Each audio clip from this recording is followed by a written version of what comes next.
Hey, how's it going, man? Um, so I have a couple things on my mind that I just want to talk about. Um, you know, there's a lot of protest. Not really. There's some protest going on across the country: Chicago, Los Angeles, Seattle, Portland, in regards to you know ICE rounding people up and deporting them, right? And I wanted to talk about that mostly, and because the I don't feel that the topic's really being touched on the way that it should be. Uh, and I kind of want to throw a side idea out there, right? Something that nobody mentions. And I first want to qualify that I completely understand, why people would want to come to America, why they risk their lives, their children's lives, why they'll uproot their entire existence to make their way here to America. I understand that. If I was in their shoes and I was born where they were born, I would absolutely do the same thing, right? Because I would want a better life for my children, for my wife, for myself. I would want to allow them to have a different existence than the one where they would have if I were from those other countries, right? But here's the here's the thing that nobody talks about. Here's the thing that nobody ever mentions. And we have Democrats and liberals and progressives, and it's all the same thing, right? There's variations of them. Some are a little bit extreme and whatnot, but because we're sending these people back to where they came from, they they use words like Nazi, Hitler, Gestapo, and all types of just horrible language, calling our law enforcement agencies horrible words and language, equating our government, President Trump and his cabinet members, and, all of the Republican Party, conservatives, independents, labeling us all as racist and white supremacists and whatever other is they could come up with. And I first want to say I don't care. I don't care. They can call me whatever they want. It doesn't bother me. It doesn't even faze me. I just agree with them. Like, yeah, you're right. I am racist. Yeah, you're right. I am homophobic. Yeah, you're right. I hate everybody. Because who cares, right? Like, at the end of the day, who really cares what these people think, right? I don't. It doesn't faze me. I've had family members. I've had my wife's family members call me these things, and I'm like, who cares? You're a nobody. It doesn't faze me, right? And then the following week, I'm babysitting their kids, or their kids are doing a sleepover with my kids. So it just goes to show that a lot of words are said, but none of it is really. It's all fake. It's all choreographed, right? Um, so this is the part that I want to touch base on. I understand why there's anger. I do. I understand why there's anger in regards to us sending these people back home. But at what point in time? At what point in time are we gonna stop licking our at what point in time are these people gonna stop pointing fingers at us as Americans for wanting to preserve our way of life and start pointing fingers at the countries they're running from, right? A lot of the people that are attempt to cross illegally or have successfully crossed and are now being deported, a lot of them are from Mexico. I'm not from Mexico. I was born in Texas. My mom was born in Texas. My grandma, my grandpa, they came here legally. So I'm a third generation. At what point in time do we start pointing fingers where the blame where it belongs? When do we start saying, hey, you know what, guys? Your problem's not with us. Your problem's not with ICE. Your problem's not even with Trump. Your problem's not with Obama or any other politician that's out there that did mass deportations. Your problem is really with the state of Mexico. Your problem is really with the continent of South America or Africa or all the Middle East, right? Except for, Dubai and, a very, maybe Qatar now and a few really, really rich ones. But the rest are trash, right? So at what point in time do we start pointing fingers where the blame really belongs? And I've heard some arguments where it's like, well, uh, those countries are, destable because America destabilized them. And you're like, okay, I can see that with a couple of the countries, right? America has done fuckery in the past, and even till today we do fuckery, right? It's a superpower. Superpowers do what superpowers do, right? It doesn't make it right. But let's be honest. A lot of these countries, whether or not there was fuckery there, would still be in the same boat whether we did any fuckery. And we are not the only countries to do fuckery. China does it, Russia does it, Iran does it. The French were amazing at it, Spain, Rome, the Vatican. They all go into these countries and do their best to corrupt the governments so that they can get what they want from those governments. It's just the way that the political sphere has worked throughout all of existence. And so these countries, France, Rome, Germany, EU as a entity, China, Russia, us, Canada, we cannot just go into a country and do fuckery. What we do is we bribe. We go in there with wealth, with money, and we bribe the locals. We pay them off. We give them what they want, whether it's sex, whether it's money, whether it's power, whether it's fame. We give them what they want. And in return, they sell out their people. They sell out their country.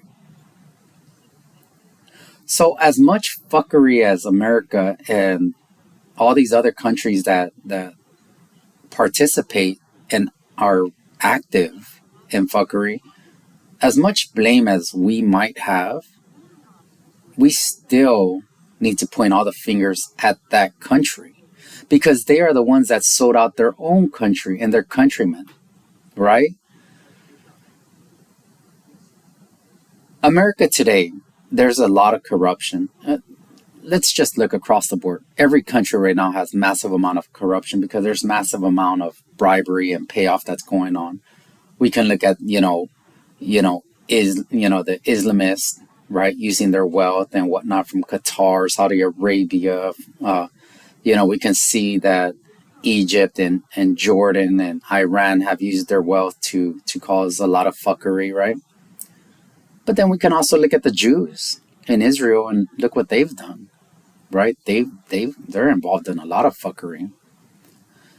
You look at France, Rome, China, with their Belt and Road, that's essentially just one big bribe, right? Let us build your roads. Let us build your infrastructure. Oh, by the way, you're in debt to us for 20% for the rest of your life. And then you have the Russians doing the same thing. But what all of these great powers have in common is they are allowed to do it. These politicians, these locals, these wealthies, these diplomats, they sold out their country. They gave it out. They gave it away. They said, fuck their countrymen. Fuck them. Who cares? They're roaches. And they sold out their countries. At what point in time are we going to start pointing fingers? Or we're not we. I don't mean me. I'm talking about you. the Democrat, the liberal, the crying, you know, feeling bad for people all the time and accusing America of everything horrible. But at what point in time are you going to start pointing blame at the source of the problem? And that source of the problem is their host country. They're just trying to come here and make a better life for themselves, this and that. Yeah, they are. But why? Why are they coming here? Why do they feel the need to come here in the first place? Right? Can somebody please, I hope somebody is understanding what I'm saying, because it's the truth, right? If I had kids and my kids are trying to run away to a neighbor's house or somebody else's house or to the streets, I would get the blame. Be like, well, what's going on in that house? What is he doing? What is his wife doing to these kids that they feel the need to run away and live on the street and turn to drugs and all this prostitution or whatever, right? There would be a sense of acknowledgement that I am doing something bad. So bad that my own child ran away from my house. So if we can assign blame and assign, the source, the root of the problem, why are we not doing that with immigration? Why are we squarely putting on all the blame on the shelter or the people that those children are running to? If my son daughter, or whatever, my dog ran away and ran to the neighbor and decided to stay there, and then after like 4 weeks, the neighbor's like, hey bro, look, I had no problem helping you, but you can't stay here. At some point in time, you got to go home or you got to go somewhere else. Like, I've given you the help I'm able to give you. Like, I don't have no more to offer you. And you can't stay here forever because I have my own kids. And I can't afford to feed you. Right?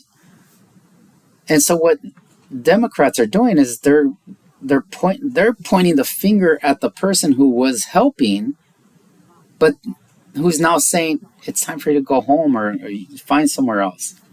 So instead of going to the root, which is the kid's family, that there's something going on in that household that caused them to run away, they're putting all the blame on the person that was willing to help. But it's saying, hey, my help comes with a timeline. It comes with conditions. It comes with expectations. And I'm sorry, but there's going to be a time where I'm going to ask you to get on. So what Democrats are doing is they're blaming that person, the person who was willing to help and provide, their resources, their food, their shelter, their money, instead of going to the root. America is not this racist country that these liberal Democrats are making it seem. America is a great country. Do we have corruption? Of course. Do we have politicians that have sold us out? Absolutely. But we are a great country. And what separates our country from the vast majority of all countries, if not all, is the fact that we are a union. America is 50 states that are in agreement and they participate in this federal union. But each state gets to act in their own best interest. As long as they stay within the confines of the Constitution, right? You have the Bill of Rights, freedom of speech, freedom to own a gun, right, to arm yourself, protect yourself, freedom from illegal search and seizure, and all the other ones, right? So as long as they don't do anything that steps outside the bounds of those rights that are inherited to us, are given to us by God, they can create their own rules with everything else. This is unique to America. This is not unique to the world. The EU has tried doing this, but they don't have a constitution like we do. They don't have rights ingrained like we do.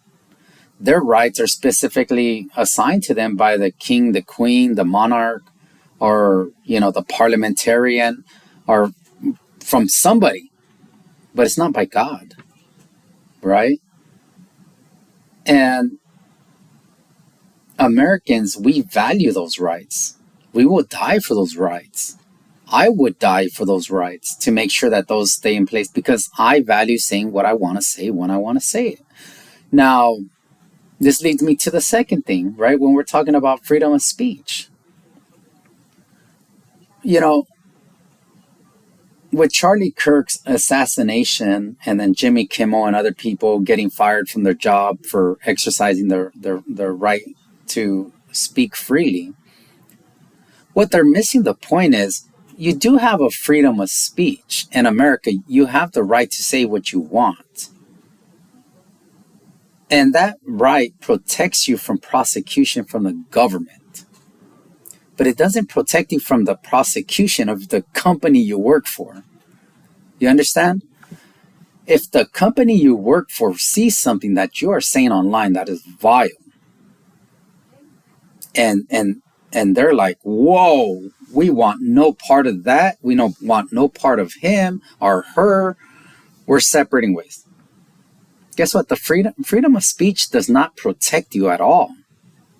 That company has every right to get rid of you at any point in time they want. Freedom of speech covers government persecution. So you can go out and you can say, F Charlie Kirk, I hope he burns in hell. I'm super glad he got shot in the jug, right? You can go on and say anything you want and the government cannot prosecute you for it. You cannot go to jail for it, right? However, if your employer sees that, whether they agree with it or not, they understand optics. They do have the right to terminate you. And that is not protected by freedom of speech. That is not protected by the First Amendment. So just because you have the right to say whatever you want and the government cannot come after you, doesn't mean there aren't consequences to the things you say, right? I work for a company, right? And guess what? At any point in time, and obviously I'm not trying to hide what company I work for. It's on my fucking shirt, right? I make these videos after hours on my time. But at any point in time, if they disagreed with what I had to say and how I said it, they can let me go. I'm not going to fight them. I'm not going to try to sue them into submission. Why would I do that? That's stupid. Be like, all right, it was fun. Thanks for the job for the past 2-3 years or however long I've been here, right? And then I move on and get another job. Freedom of speech does not protect you from the consequences of your words. Freedom of speech protects you from the government prosecuting you for saying what you believe. That's how it works. So there's a lot of twist. And one of the first videos I made a long time ago, I was talking shit about Joe Rogan. And keep in mind, I'm a Joe Rogan fan, right? I'm not a super fan, but I am a fan. He does amazing interviews. And I would say I've watched maybe 25% of his content, because there's so much content out there that just to watch Joe Rogan and his interviews, like there's people he interviews, I just don't care. I have no interest in hearing the conversation. He interviews other comedians. He interviews, I don't know, dog walkers and politicians. And there's some politicians I want to hear from. I want to, hear their thoughts and their thought process. There's some comedians like Joey Diaz, Eddie Bravo that I enjoy when they're on there because they're deep into like conspiracy theories, right? And I'm a huge conspiracy theorist. So I like those conversations. I like when he talks to certain types of nutritionists or medical people because they come with, different ideas or different things I haven't heard. But at the same time, there's a lot of people I have no interest in hearing any conversation from them, not because they're going to say something I disagree with. It's just because it's a topic I really don't give a shit about, right? And so, as I was saying, I didn't attack Joe Rogan. I just brought out the fact that Joe Rogan is a coward, right? Joe Rogan does what Stephen A does, which is he does this really fine line of tiptoeing and saying, of like playing the balance of, oh no, I'm liberal Democrat. Oh no, I do agree with conservatives a little bit. Oh, I don't like Trump, but I voted for Trump. Oh, I'm Democrat, but I ran away from a Democrat state to a Republican state, and yeah, but it's tinfoil hat over here and Bibles, but it's so much better than where I came from, even though I agree with everything that's happening over there. You understand? Like, it's cowardly. To me, it's bitch shit, right? Be proud of what you believe. Stand on what you believe. This. It's my protein shake. It's my nicotine. Stand on what you believe, man.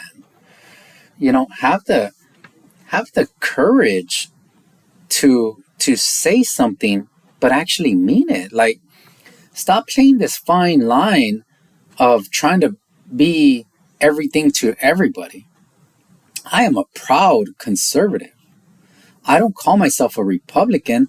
I only vote Republican because I agree with them on about 80% of the stuff, right? If there was a Democrat out there that was more centrist, that was, that actually wanted to tackle real problems, I would vote for them, bro. But guess what they're chasing? They're chasing trans stuff, pronouns. They're chasing girls playing sports, men playing sports with women, men using female bathrooms. Like you understand, they are chasing weird stuff right now. It's insane. What are their ideas? I can't even tell you what a Democrat idea is outside of all that weird stuff.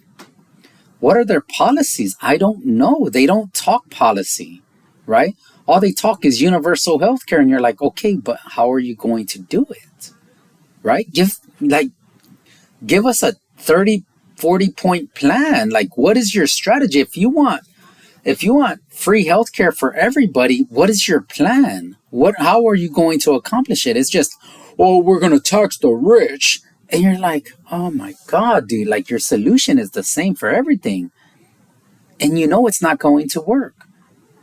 Their solution is always, we're going to tax the millionaires and billionaires. And it doesn't work, guys. We know it doesn't work because we see it across the road. What happens when the rich get taxed too much? They just move their money offshore somewhere else. It's just the way it is, right? It's the way it is. And then all this talk about healthcare is amazing across the world. No, it's not. Are you insane? Canada has a backlog of years before you can get anything done. Their preventative or their maintenance healthcare, where you go in for checks months in advance. You have to, you understand? Like, it's horrible. Mexico, right? Good luck. You better have cash, right? And you can go on, and you can compare and the people that I've talked to and I've seen online, they always use the same 2 to 3 countries. They're like, well, what about Denmark? What about Sweden? What about this? Okay, yeah, they have it figured out for their citizens, but that country is the size of freaking Rhode Island, and it's got about the same population. We are the size, our country is enormous, and we have almost 500 million people in this country. You cannot make something work in Sweden that's going to work here. Can you make something work in Sweden that might work in Rhode Island or Maine or New Hampshire? Of course, because it's comparable. But all these countries that we get, that we get compared to, they're not even comparable. It's just not. We're not on the same page. We're not even the same book. The only thing that's same is that we are a country, they are a country. Right? That's it. We are the same by name. But the dynamics are different. That country is 99, those countries are like 99% white, right? So, you want to talk diversity, you want to talk this, there's none. It doesn't exist, right? On top of that, those people have a shared identity. And because they have a shared identity, they take great pride in their country, and they don't have this rampant crime. They don't have this rampant fraud that sweeps the nation of their country. And guess what? We have that problem because every year legally, estimation is about 1 million people become legal citizens through the legal process, about a year, every year. And then illegally, especially over the past 4 years, we let in 15 fucking million people. We don't have a shared unity. We don't. You know how it's a fact. We don't have a shared unity right now.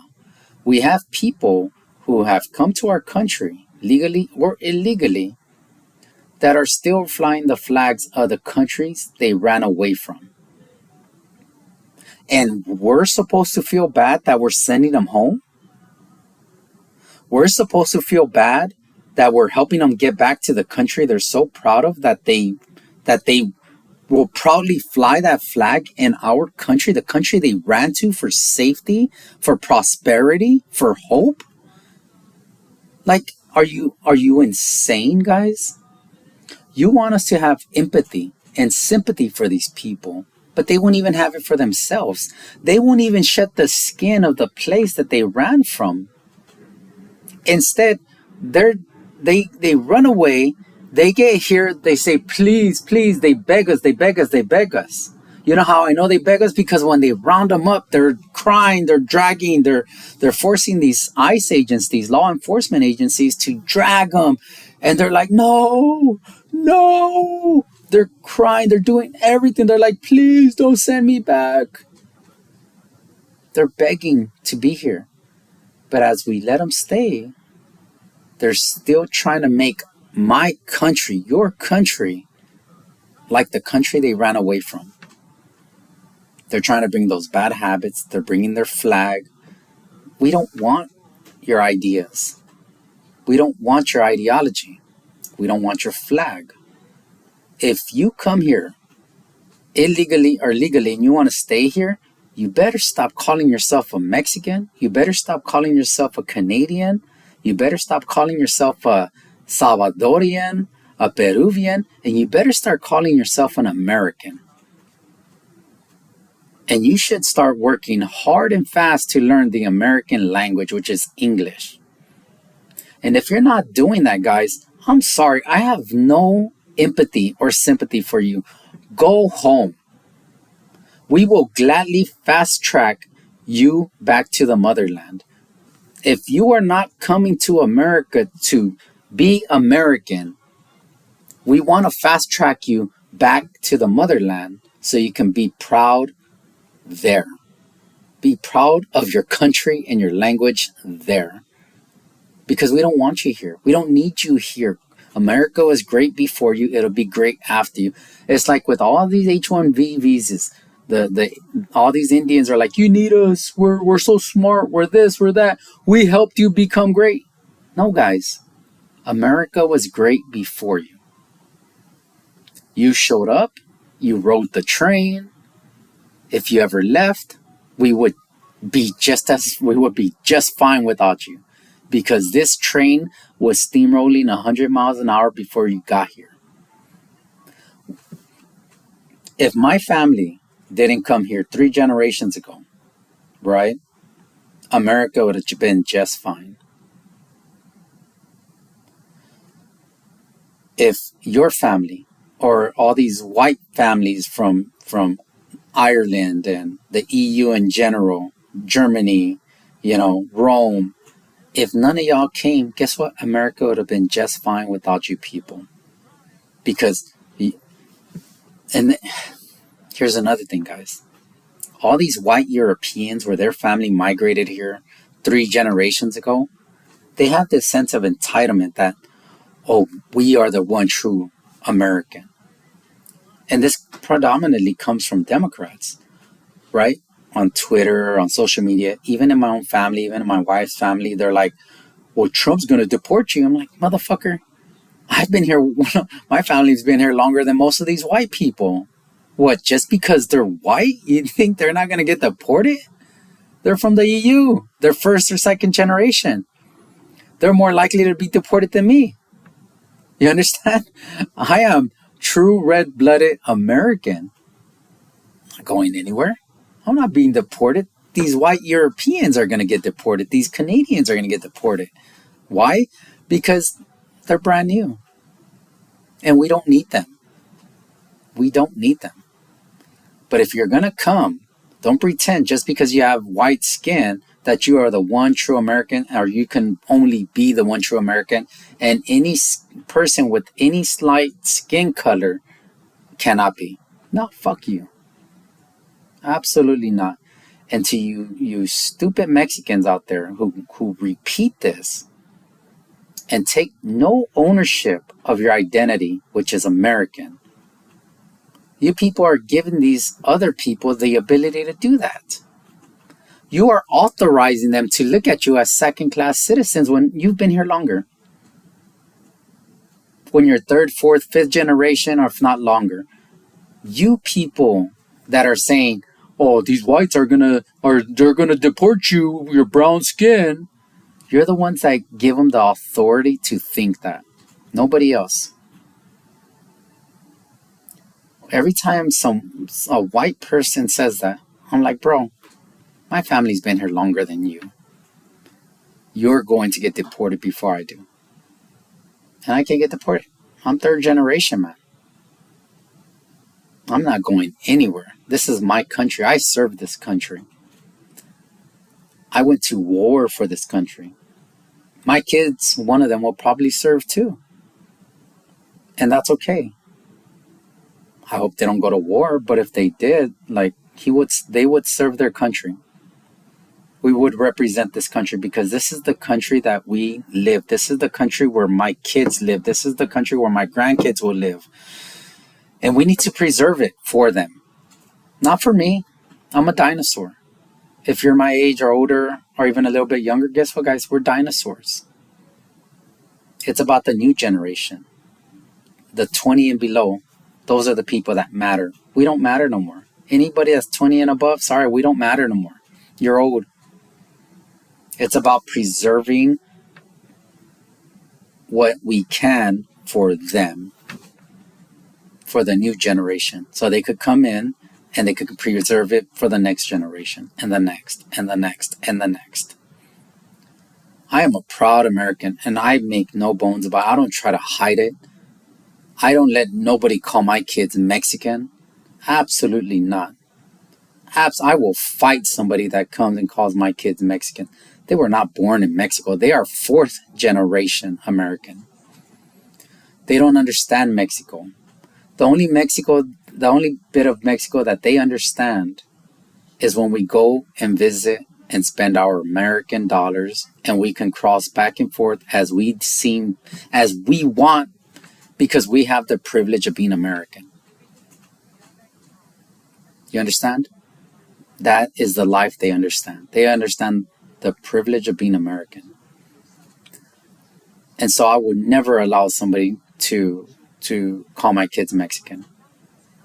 When we go to Guadalajara and visit my wife's family, and they're like, why doesn't your husband speak Spanish? And I'm like, what do you mean? And they're like, yeah, why don't you speak Spanish? But they're saying it in Spanish, and I understand some Spanish. I'm like, well, why don't you speak English? And they're like, well, because I was born in Mexico. I was like, exactly. I was born in America, so I speak English. They're like, yeah, but you're still Mexican. I'm like, I'm not Mexican. Are you American? They're like, no. I was like, why not? They're like, well, because I was born here. I was like, exactly. I was born in America. I'm American. Me and you are not the same people. We may have the same skin color. We might have some features that are similar, but we're not the same people. My life experience was not your life experience. The way I grew up is not the way you grew up. What I hold dear to me is not what you hold dear to yourself.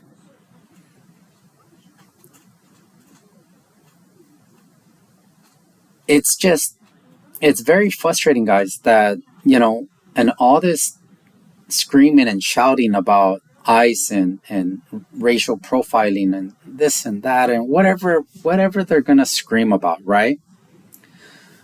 At some point in time, they need to start screaming at the country of Mexico. They need to start screaming at the country of Canada. They need to start screaming at all of South America, at all of Africa, all the Middle East. They need to start screaming at them because that is the source of their problem. But instead of screaming at the source, they're screaming at the problem solver. And it's fucking stupid. They're screaming at us for being like, hey, whoa, chill, guys. Chill. No more. Sorry. You people are annoying. Go home. That doesn't make us racist. That doesn't make Americans who are like, we've had enough of that. Y'all are annoying as fuck. Y'all gotta go. That doesn't make us racist. That makes us the owners. Just like if I have property, if those tenants suck, I will evict their ass and put somebody else in their place. That's because I am an owner. If you are an American citizen, you are an owner of this country. And y'all need to start acting like it. Because right now, you're acting more like visitors and guests than owners.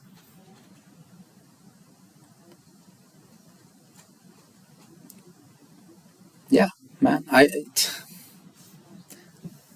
We need to start pointing fingers where the blame is due. Has America participated in fuckery? Yeah. But we were allowed to do so. All it took was a little bit of cash. If those citizens weren't so eager to sell out their own people, well, guess what? Fuckery wouldn't have happened, right? But the chase for greed, the chase for lust, the chase for power, that's why those countries are shit. Because people sold out other people in exchange for their own greed, in exchange for their chase for power, for lust. So stop blaming America for all the problems of the world. It's not us. What we do is we take advantage of situations. The same way back in the day when I would go to a club and I would seek out the girl with the lowest self-esteem that was the cutest, just so I can get laid for the night, is the same way America and most other power countries work. We look for the people with the lowest self-esteem in those countries that have some power. We get in, we magnify, and then, we take advantage. It's just the way it is, guys. That's the way the world operates. So if those countries had better citizens, well, guess what? Those countries would be better. But those countries don't have better citizens because those countries, the majority of their citizens are more than happy to sell out their own country. And in America, we have something unique. Most Americans are not willing to sell out their country. We just won't. We love this country. We want to preserve this country. But we do have a small fraction. We do have a small fraction, and we have a decent percentage of that fraction in our government that is more than happy to sell us out, and they have sold us out. They have sold us out to Israel. They sold us out to China. They sold us out to Mexico. They sold us out to everybody. And well, guess what? We're working on correcting that, right? That's why I voted for Trump. We're working on correcting that, right? And if that means we need to create a stronger partnership with one of the countries we sold out to get rid of the other ones, then it is what it is. We have to root out as much as possible, even if it means creating a partnership with one of them and making that partnership stronger. Because it's easier to fight one enemy from within than it is to fight 100 enemies from within. So we need to root them all out. If that means stronger ties with Israel in the short term, stronger ties with Qatar in the short term, but we can get everybody else out, then it is what it is. We got to make bedfellows with people we don't want. So, I think that kind of touches everything for today. I don't want to keep repeating the same thing. I know I probably didn't. I've done that a couple times. But yeah, man, it's just I love this country. I don't love our politicians. I don't. A lot of them are corrupt. They sold us out. But I see America correcting itself because there's more Americans that refuse to sell out than there are those who are, that are willing to sell us out. And that can't be said across the world. It really can't be, you know. So thank you for your time.